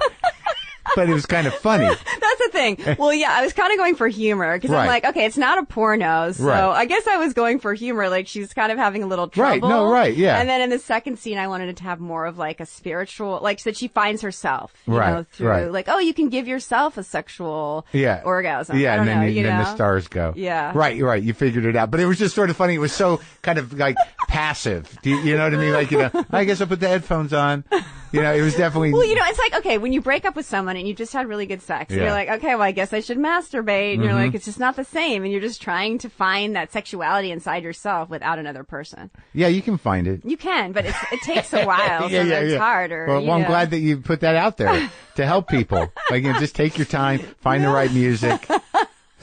And you went manual. You didn't go no machines. I know. Actually, some people offered us money, like these different like dildo companies were like, if you use our dildo, we'll give you $50,000 for your budget. Wow. And I'm like, I don't know if that's what I'm trying to say with the movie, because I'm trying to, I don't know. I'm not trying to sell a product at that moment, but we were offered money to use sex toys at that moment. Oh, yeah. Well, but I think you made the right choice. Yeah. And all right, so let's like going back to, because there is a lot of spirituality and a lot of in the movie, and a lot of sort of coming into people's selves, right? Mm-hmm. But how are you doing yourself? Are you all right mentally these days? I mean, I think it's like you still beat up on yourself? I do. Yeah, it's sort of like a journey where I keep getting better and better at it, but it still exists. So I'm just like a much better at it, but I still have, things I struggle with for sure. Really? Yeah. Like what? Okay, well, like let's say, I feel like a lot of us can relate to this, but you grow up and maybe your parents don't really know how to unconditionally love themselves, so they don't teach you how to unconditionally love yourself. Right. So you have to be a loving parent to your own inner child. I know this is getting into sort of like a weird psychological inner child area, but you have to be able to speak nicely to yourself, like as this like unconditionally loving parent, like, great job, great, I'm there for you. Like I'm doing that for myself. And I know that sounds incredibly dorky, but it actually is kind of great. No, I completely know what that's like. I think that's true, that you have to learn how to self-parent after a certain point. Yeah. Or else you're like, okay, my parents tried their best. They definitely did some good things. Some things were not as good. So I have to correct that inside myself. Because you internalize some of the bad patterns or something. And so you're like, okay, how can I be more loving in this moment? And I guess I was always brought up, maybe through religion and being a woman, to think I need to take care of other people first and not myself. And then I learned as an adult, it's actually the opposite is true. If you take care of yourself first and you're really loving, then you have so much more to give. Right. And actually someone had this really great thing they said the other day. They said, it's like an African proverb. They're like, beware the naked man who gives you a shirt. Yeah. So how can you give somebody love if you don't love yourself? Right. Which I tried to get into in the movie as well. Like, because I felt like I was taught like, oh, you can't do things for yourself. You have to do things for other people. But if you really love yourself a lot and do things for yourself, then you just have so much more to give, and you're just a more loving person, and you're not coming out of like a resentful state of like a naked person giving someone a shirt. Yeah, and it's hard to stay in that, sort of like what we were talking about earlier with spirituality or with comedy, or staying out of the dread or the hopelessness or the self-judgment or feeling like you're not enough or whatever. Like, but that whole idea of the parents, like, if you don't deal with that shit, your expectation to be parented will never go away, right? You're sad. You're just like, oh, well, why wasn't I in these moments unconditionally loved the way I wanted to be? You're like, okay, now it's up to me to do that for myself. And that feels so gross, because you're like, I want to fill this hole inside myself with either the perfect relationship or the job or the money or having kids. I don't know, whatever it is for you. Right. But it really, you have to do it for yourself through like some kind of spirituality, or just deciding that you love and accept yourself with all your flaws and imperfections. And it's so hard. Extra work. It's so hard. Do you do that? I do, like, to a degree. I'm aware of everything you're saying, and I've read some books about it, and I'm on top of it. But to actually do it is like hard. Well, I give the only way I can do it really is give myself breaks. Yeah, that's good. Self-care. Yeah, or just like don't beat yourself up about that. Yeah. You did it. Yeah. And sometimes it's as stupid as a candy bar. So like, you can fucking. You can have one candy bar. That's fine. Is it? Yeah, I think so. I mean, if you're not like eating 8 candy bars, you gotta allow yourself. But you have to really decide, what are you doing?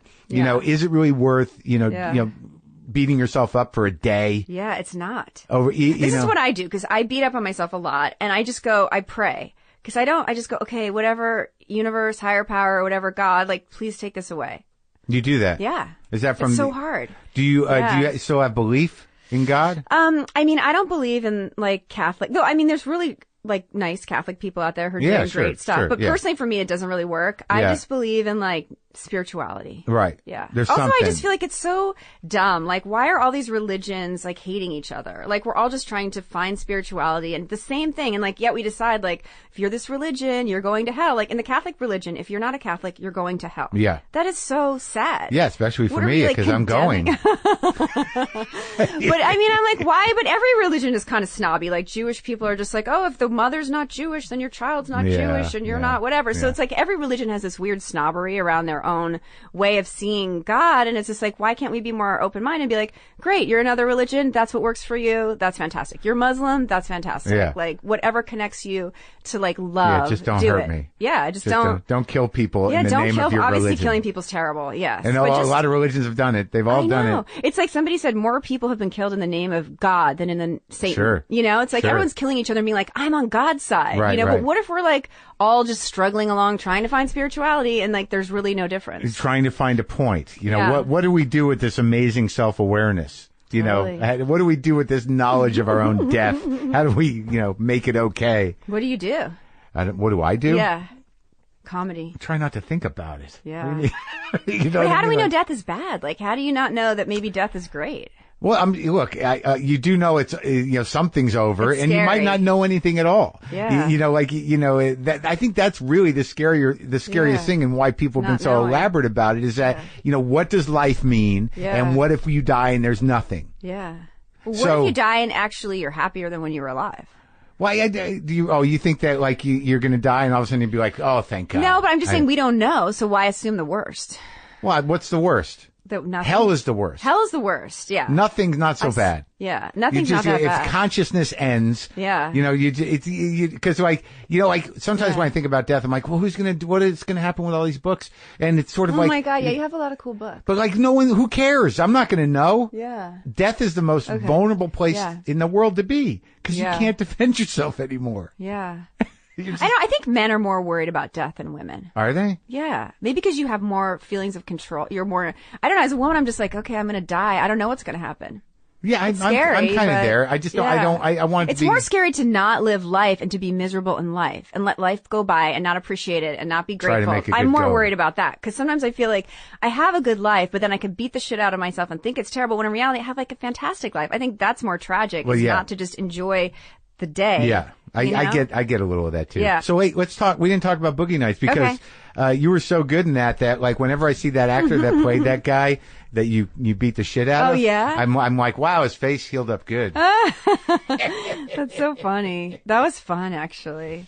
That was so fun. Well, I mean, in terms of like, you interviewed Paul, right? I got to listen to that one. I did a while Yeah, back. that's Yeah, cool. yeah, it was good because he doesn't do much of that. He doesn't like. I was so. He doesn't do a lot of interviews. Right. Yeah. And we did a long time gotta for him, listen and to I did it a very specific way because I had assumed from his work and from not knowing anything about him that he was some sort of dark, brooding genius, but he's just this goofy kid from the valley, and I'm like, that all comes out of you, you know what I mean? Funny. Isn't he? That's funny. Yeah. Totally. Yeah. Yeah. So with Boogie Nights, like, how old were you when you did that? Like 21, 20? I was like 26. Oh, so okay. So you knew what was up. I mean, that was just my big break, I think, that just helped me have a career where people knew my name. But in terms of porn and living in that world yeah. and being around that, Yeah. I mean, Well, like at the time, no one had really made a movie about porn. Right. So it was sort of like, oh, is this going to be super exploitational or is this cool? I mean, I thought his writing was amazing. And for me, it was a massive break at that time. But a lot of people were like, oh, you're making a movie about porn. Like, I remember Adam Carolla being like, yeah, that sounds great. You know, it's Yeah. so funny because I recently saw him. He's like, I'm so sorry I harassed you about Boogie Nights when that turned out to be such a good movie. He apologized recently? No, it was maybe like 10 years ago. But after the fact, he was like, I remember I was like, really giving you a hard time about making like a totally exploitive porno movie when it turned out to be like a good movie. It's interesting that he made an amends. That Yeah. makes me like Adam more. Yeah. Actually, I'm doing another interview with him like in a week or two. All right, good luck getting a word in. Well, Chris D'Elia is going to be there, so I'll just let him make jokes. I wanted Chris. You're doing that together. I think we're doing it together. I was like, I want Chris to be there because he'll just be really funny, and I can just sit there. I just show up. No, it'll be good. It'll be good. And you'll have fun Yeah. with Chris. I Yeah. see Chris all the time. I know because you guys do a lot of like the Comedy Store. Yeah, I right? see him at the Comedy Store all the time. Bring him Yeah, up. You it's know, so fun. Yeah, yeah. I mean, like I just love stand-up comedy. I got really into watching stand-up comedy recently. I just love watching it. It's because so fun. because of working with Chris. I think just because I don't know. Because I just think I couldn't do it. So I just Who do love you like? watching Who you it. digging? Who do you like watching? Do you go live? or you- Well, okay. Over the weekend, I was watching Two Dope Queens. Oh, Have you been cute. watching They're- them? No, I haven't, but I did their show. They're cool. Like Yeah. they have mostly women and people of color Yeah. and LGBT people. And I don't know, they were fun. But I love so many people. Like, Yeah. Do you watch Ali Wong? Have you watched? yeah, her she's special? awesome. I saw her special where she's pregnant. Yeah, I don't know, that's Hannibal great. Buress. Hannibal's good. Chris. Yeah. I know Yeah. Whitney Cummings a little bit. Whitney, She's yeah. cool. Yeah. I mean, I admire comedians a lot. Yeah. I'm like, how do they get up on stage and talk about this stuff? It's so personal and turn it into its humor. Do you want to try it? I want to learn from them on like how to do it in my life. That's what I like. How do I take things that bother me? Just how do I find the humor in like terrible things or embarrassing things or myself? I think it's really cool and brave. And what, like, I watched Crashing, like Pete Holmes. He's funny. Yeah. On a day-to-day basis, though, what are you really dealing with that would make you need to do that? Like, to actually have it pressing, sort of like, how do I stop this from happening? What do you mean, like the thoughts. Oh, like, the thoughts. Oh, yeah, any day. Like, actually, somebody said something the other day. I thought it was so poetic. He goes, I wake up every day with a storm in my brain. Yeah. And I thought, I can relate to that. Like, sometimes I wake up with a storm in my brain. I'm like, how do I get these? For me, the worst time is the morning. Like, I'm kind of depressed in the morning. Then the rest of the day, I can get in like a better mood. But yeah. But I've been getting into writing, so I writing some more stuff, and I try to like sometimes put stuff in my writing. And try to like exercise it. Like, do you just do general writing, or you just? Well, I wrote 2 new things. One is called Chosen Family, and it's about like a woman that has a full script. It's a full script. Yeah, it's like about a woman who has a dysfunctional family, and how it's sort of about how when your family does things that bother you, and then somehow you end up in that same dynamic with relationships, but you're like, I'm trying to avoid this. How does this kind of like follow me around? Well, that's sort of along the same lines of the self-parenting thing. Yes. It's the same area. Because if you can self-parent yourself, and hopefully you attract like a healthier dynamic, but like say, okay, your family's really controlling, and then you end up with a controlling boyfriend, you're like, why am I repeating this? Does that happen to you? Yes. Have you ever done that? I don't, I'm not attracted to control. I get a little chaos. I've had some. You like chaos and drama. That seems to be it. My dad was very explosive, and my mom was kind of, I don't know what she is. But, but I do. See, I could ask you a lot of questions about this right now. Yeah. Yes. Why, you just get done with something, or are you in something? No, I'm just interested in like your parental dynamic. Oh, so, my dad was very explosive and your erratic mom? and a bit bipolar, and my mom was like, he had eating disorders and was always a little wittier. But I as time goes on, so that's where you got your humor. I think so, but I always let her off the hook for some reason. But I think she's fully on the hook. She's gotten a lot. Women are crazy. It's like, okay, it's hard to be a woman and you're looking at these ads and I don't know a single woman that is not somewhat neurotic about something about her appearance. But, you have to let it go, obviously. Well, you deal with that in the movie, too. And I think that's part of this reckoning is, acceptance of bodies. Why are we putting this, Yeah, and trying to, do that more. Putting this pressure on ourselves to be this weird ideal of, like, a 16-year-old model. Do you know what I mean? And it's like, we have to unplug ourselves from the culture and say, I think I look good. I look great. And I'm going to feel great about myself. And I'm not going to listen to whatever. Do you know what I mean? Yeah. So how do you see this new phase in your career? I mean, do you feel when you look back at your career, because, I mean, you've done a lot of stuff. You've been in a lot of big movies. You've had a lot of shots. I've been lucky to work. Yeah, you work a lot. Mm-hmm. Now, what made you all of a sudden sort of like write, direct? Like, was there a moment where you're like, I got to take care of myself in another way? Well, I think, okay, on one level, like as an actress, you're like, I really hope like a guy hires me for the part of my lifetime that will help me express my creative potential. But you're like, maybe he's not going to, so I better hire myself. Yeah. And you're like, maybe a man doesn't want to tell the same story that I want to tell. And then I guess you just think, I want to tell a story about something that means something to me. Mm-hmm. And share this sort of journey I went on that I think is interesting, whether or not it's, I just want to, like what you were saying, I was listening to one of your things where you said you just have to get up every day, work on your craft, do the best you can. It's like sometimes it's just fun making things. Yeah. And it's more fun making something that's like says something you want to say. And that you have control over. And it's fun. Even though it's much more scary and stressful. It's also like, okay, I want women and men. I hope men can feel good in watching the movie too, but I want them to leave and be like, I'm fucking hot and I can have whatever I want and I feel great about myself and I love my girlfriends and I love life and like my dreams can come true. I don't know. I feel like I watch a lot of depressing movies. I feel like women's roles in movies a lot of times we're like the supporting character that like someone's trying to kill us, someone's stabbing us, some guy's trying to save us. It's just like, we're not that empowered in most movies. And I'm just sick of watching those movies. I want to watch a movie with like a heroine I can relate to that is empowered, that I can feel happy about. Yeah. Yeah. Yeah. And so like this is your first directing? First time? First time. And first time writing? First time writing. So who did you lean on people?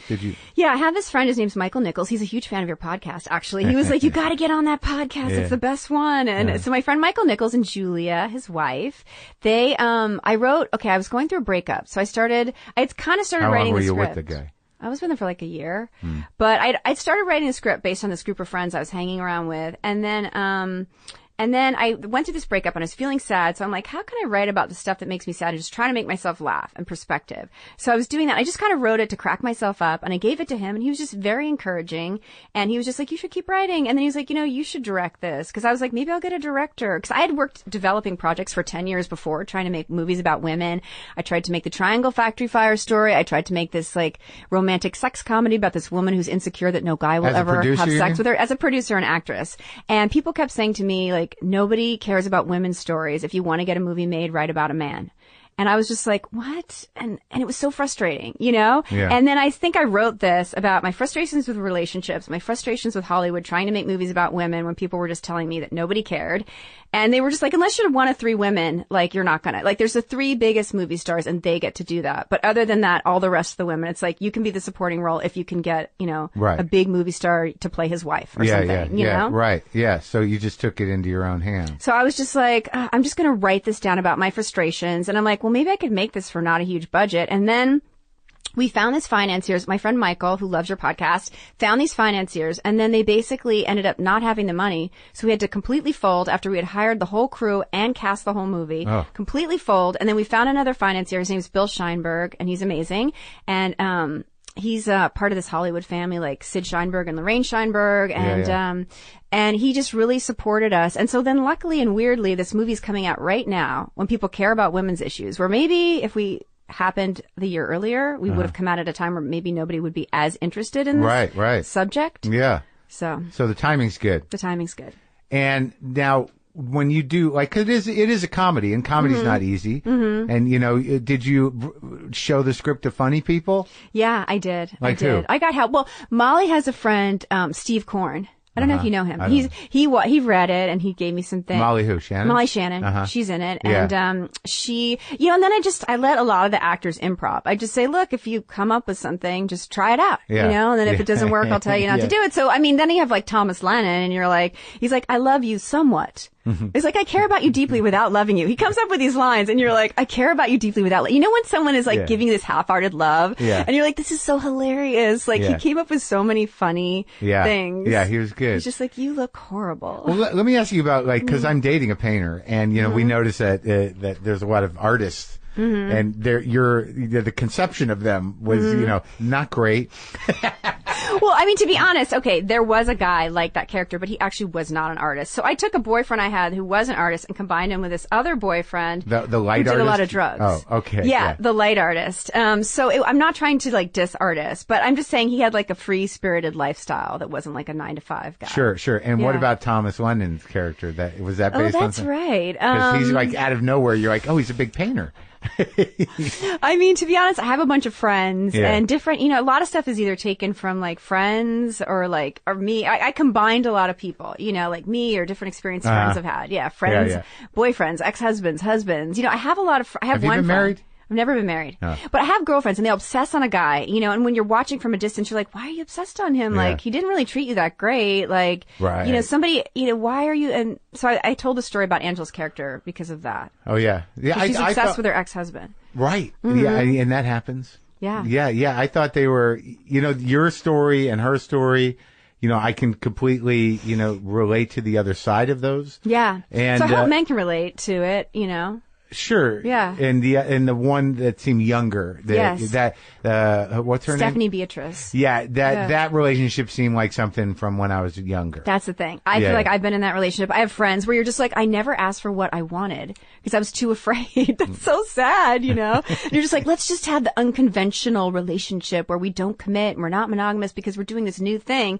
And I have a friend that did that and then the guy ended up getting married and she was like, but. Well, what do you think that is? Like they're not asking for what you want because it'd be threatening, or they take it as an insult, or is it just, a program in your brain? Because I know that, like, as the guy on the other side of that at different points in my life, it's very hard for people to hear things like that without thinking like, no, what, I don't do it right? That's funny. I think I don't know. I think as women, we're sort of overly programmed to take care of everyone. So sometimes, and it doesn't really help because you're not sometimes honest with the other person. Like, this is what I want. Yeah. Like really that character wanted to say to him, if you don't want to date me monogamously, let's break up. Do you know? But in reality, she's like, I'll just hang in there hoping. It's like looking at a guy as a project or looking at his potential. Like, maybe I can change him. Like, he's got all this great potential. If I just hang around acting great, he'll give me everything I want eventually. But but is that a conscious thought or just a behavior that's ingrained? Do you know what I mean? Like, cause it seems like, do people really, you know what? I did it. It's a stupid question. Yeah, you've done it, right? I did once and it kind of fucked me up. It's terrible. The codependency thing. It's codependent. Yeah, it's basically codependency. Yeah, but I didn't think I had that really. And then I went through a relationship where I'm like, what the fuck? Like, I was doing everything I could to make this woman. I mean, a psychologist would say maybe you're like repeating your parental dynamic where your parent was never really there for you. And if you try to get them, it's so you want to get that person who's not there for you to be there for you. And it just feels like when you were a kid, what you did with your family. So it feels, there's something about it that feels delicious. And like, finally I'll get this love that I never had. Yeah. I wonder if that was it that was part of it. But I just, ultimately it comes down to like, I see something in you that I believe is there and you're not locking into it. So I'm going to try to control you into becoming that thing that I have projected tell you how to be onto you. Yeah, exactly. So you can fulfill my fantasy and expectations. Or just not make me nuts and sad. I know. Because there's a little bit you can have of that in a healthy relationship. That's where funny. You're just that's my fantasy. Just don't make me nuts and sad. I know. Oh. I know. So what about you in relationships? Are you good in them or not really? I'm trying. Yeah. You know, this one's better because it's not drama filled. You know, I went through some heartbreak and some insanity, you know, post heartbreak, and I don't think I've really kind of recovered from it. That's hard. Like I'm a little cynical. A little closed up. You? Kind of like your character on Glow, huh? A little bit, yeah, a little bit. That wasn't a big stretch. But what about you? I guess okay, this is what makes me feel good about relationships. Yeah. I just think, what if it's totally out of our control? And that it's not about, try to be a good person and it's just like, okay, what if I just turn this over? It's out of my control. It'll happen or it won't. And I'm just going to enjoy my life day to day. How's that go? Some people say like, your relationship has its own higher power. So it's kind of like, I mean, look, it's hard. Cause normally I go, okay, I really, you want to try so hard to have some love that you want, but then sometimes it just doesn't happen. I'm not great with being loved. Not great with it. Yeah. That doesn't feel quite right. Yeah. Yeah. You? Well, I mean, whatever. They would say it's because you don't love yourself. So if you love yourself, what about you though? I mean, I'm good at it for like a year to 2 years, and then I'm not as good at it in the past. What happens?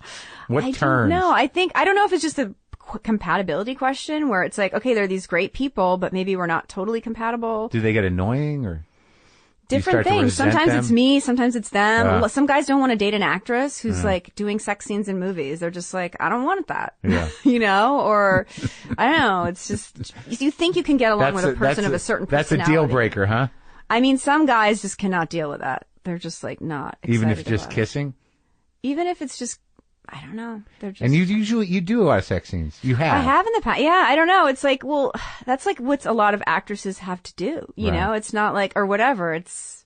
And now you did it to yourself. I did it to myself. I guess because I'm interested in sexuality. Yeah. And it's interesting. Yeah. Yeah. It is, right? It is. So I just did it from a female point of view. That's you? Oh, no, I think that's you. Really? Oh. Okay. Sorry.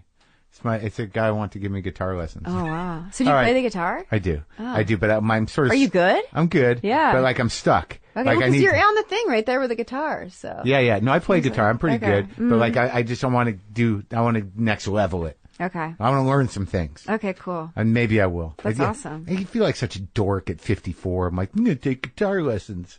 I feel like do it. I mean, why should we stop ourselves from having fun? Just because was it like, okay, once you reach a certain age, you cannot do anything fun anymore? No, but in my brain, it's sort of like, for what? Like, am I going to start a band? For fun.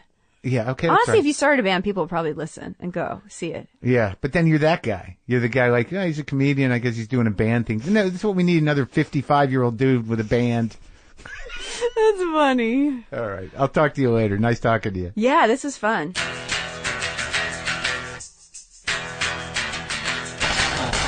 Okay, go see the movie. Watch it somewhere. It seems like you can watch it in your home. Half Magic, written, directed, and stars Heather Graham. That was pleasant. It was nice to get to know her a little bit. What can I tell you? I hooked up. I'm about to clean out my pedals. I'm about to move them with everything else, so I